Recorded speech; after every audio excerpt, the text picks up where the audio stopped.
Assalamualaikum warahmatullahi wabarakatuh. Pada kesempatan kali ini kami dari kelompok 2 ingin mempresentasikan sumber, bukti, dan fakta sejarah. Sebelum kami mempresentasikan, kami akan memperkenalkan diri kami terlebih dahulu. Perkenalkan, nama saya Nabila Ramadhani Krisna, biasa dipanggil Lara, saya absen 18. Perkenalkan, nama saya Salahuddin Alayubi, biasa dipanggil Ayubi, absen nomor 28. Nama saya Fadel Muhammad Zaidan, bisa dipanggil Fadel, absen nomor 6. Nama saya Juwita, biasa dipanggil Wita, absen 10. Nama saya Zahra Widyandari, biasa dipanggil Ara, absen saya 36. Nama saya Neza Nafauzia, bisa dipanggil Neza, absen 25. Poin-poin yang akan kami sampaikan adalah mengenai sumber sejarah, sumber primer, sekunder, dan tersier, dan bukti fakta sejarah. Yang pertama ada sumber sejarah. Sumber sejarah merupakan pusat informasi baik berupa keterangan tertulis maupun keterangan lisan. Sumber sejarah dapat berupa dokumen, catatan, prasasti, berita, arsip, dan lain sebagainya. Di dalam sumber sejarah itu sendiri terdapat bukti dan fakta yang berhubungan dengan terjadinya peristiwa. Bukti-bukti tersebut dapat menjadi fakta yang menunjukkan pada kejadian secara nyata. Dengan adanya sumber, bukti dan fakta, maka setiap peristiwa yang pernah terjadi dapat dipercaya kebenarannya. Berdasarkan bentuknya, sumber sejarah dibagi menjadi 8 macam, yaitu ada yang pertama ada artefak atau sumber benda.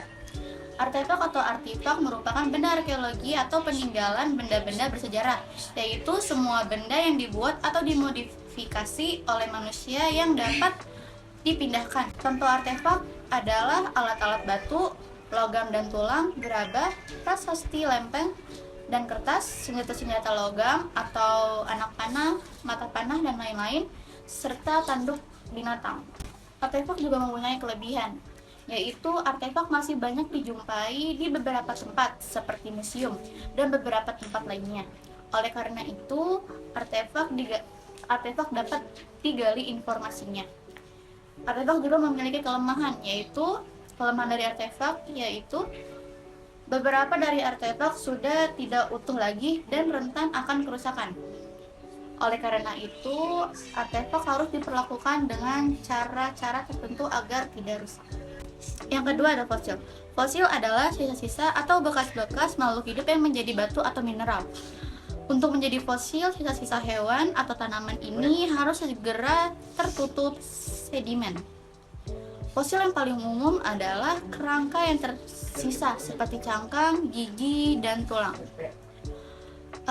Fosil juga memiliki kelebihan. Kelebihan fosil yaitu fosil dapat dengan mudah ditemukan di museum, sehingga dapat dipelajari dan digali informasi yang terkandung di dalamnya. Yang kedua, fosil juga memiliki kelemahan, yaitu struktur fosil biasanya sudah tidak utuh lagi, sehingga informasi yang diperoleh terbatas dan hanya dapat diperkirakan saja. Oke, selanjutnya yang ketiga ada tekstual. Sumber tertulis atau tekstual adalah sumber sejarah yang diperoleh melalui peninggalan tertulis. Catatan peristiwa yang terjadi di masa lampau, misalnya prasasti, dokumen, naskah, piagam, babat, surat kabar, tambo, catatan tahunan dari Cina, dan rekaman sumber tertulis. Dibedakan menjadi dua, yaitu sumber primer, dokumen, dan sumber sekunder, bukti perpustakaan. Nah, kelebihannya itu yang pertama memiliki informasi yang sangat detail, yang kedua sumber tekstual memiliki kredibilitas yang tinggi, yang ketiga sumber tekstual masih bersifat autentik. Kelemahannya yang pertama itu sumber tertulis dapat dipalsukan, yang kedua terlalu banyak informasi di dalamnya sehingga harus dipilih informasi yang valid. Yang ketiga, sumber yang terlalu tua sangat sulit untuk digali informasinya karena rentan akan kerusakan dan terkendala pemahaman tulis dan bahasa. Yang keempat ada non-tekstual. Sumber lisan atau non-tekstual adalah keterangan langsung dari pelaku atau saksi mata dari peristiwa bersejarah yang terjadi pada masa lampau. Misalnya, seorang anggota legiun veteran Republik KBBI yang pernah ikut seragam umum menceritakan peristiwa yang dialami kepada orang lain. Nah, satu kelebihan dari sumber lisan yaitu A. Pengumpulan sumber dapat dilakukan dengan komunikasi dua arah, sehingga memungkinkan sejarawan dapat menanyakan langsung bagian yang kurang jelas kepada masyarakat. Yang B. Menuliskan sejarah menjadi lebih demokratis, karena kemungkinan sejarawan untuk menggali informasi dari semua golongan masyarakat.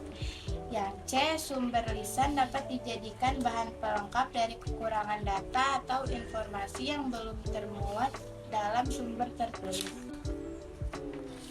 Yang kedua, kekurangan dari sumber lisan. Yang A. Terbatasnya daya ingat seorang pelaku atau saksi sejarah terhadap suatu peristiwa sejarah. Yang B.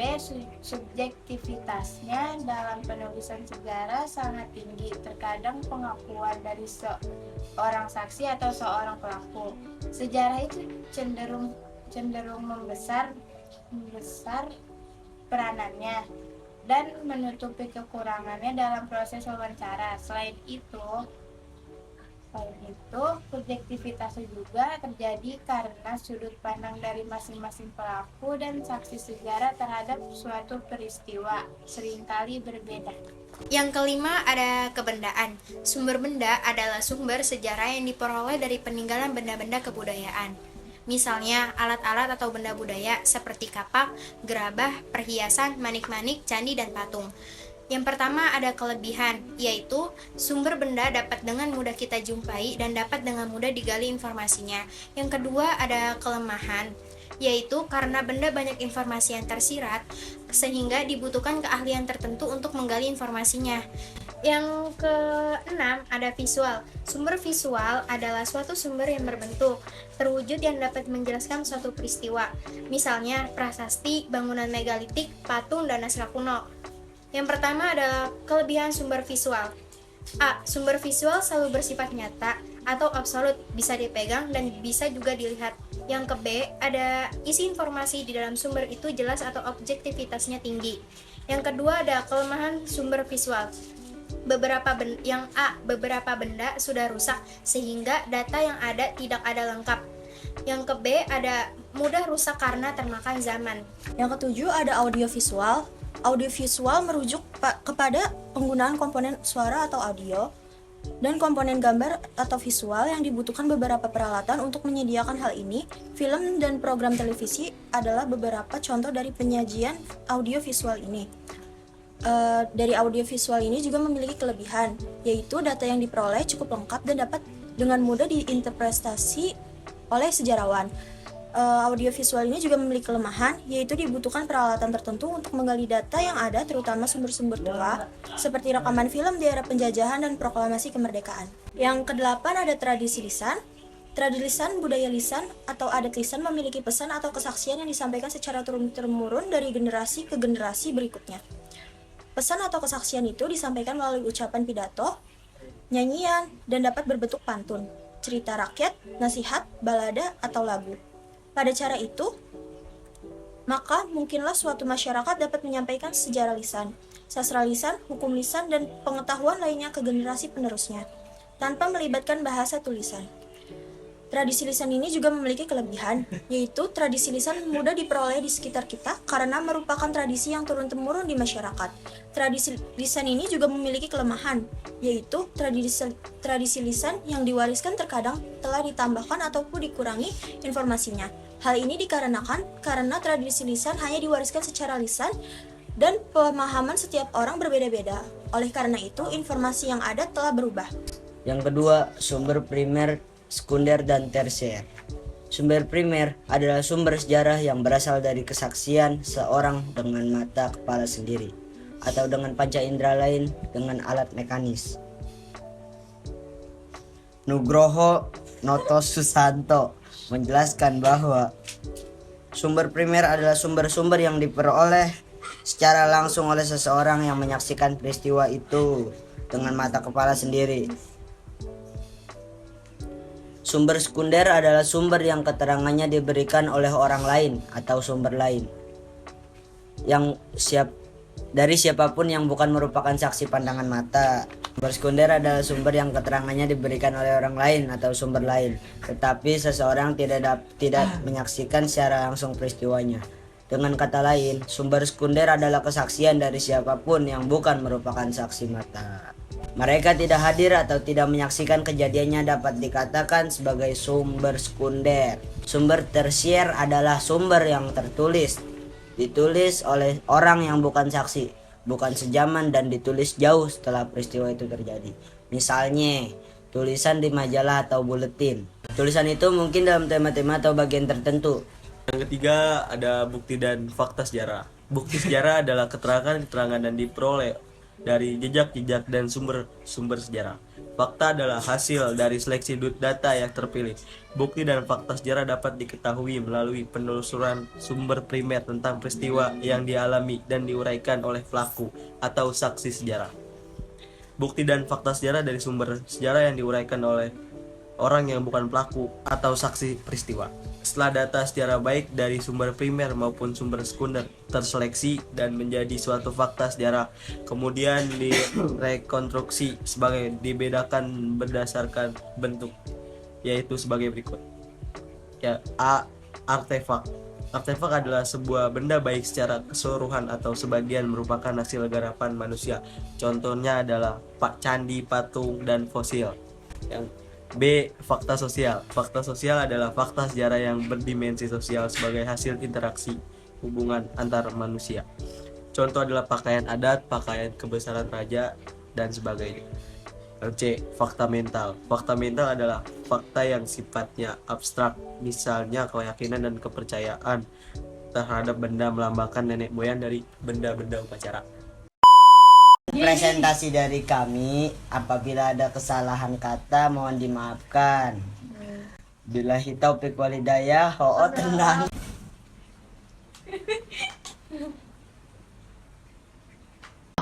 Tenang.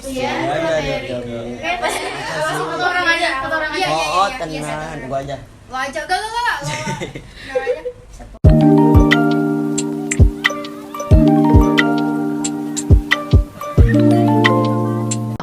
Tenang. Nama gua Yubi. Wabarakatuh. Halo teman-teman. Dimarahin. Emang MTS lo?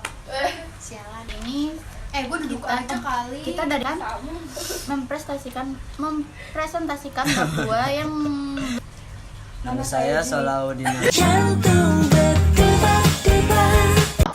tenang. Ditayangin juga. Lanjut, Ambar, gas. Serius. Wabarakatuh. Sama landak ya? Bukan. Ya elah so imut banget saya sambit.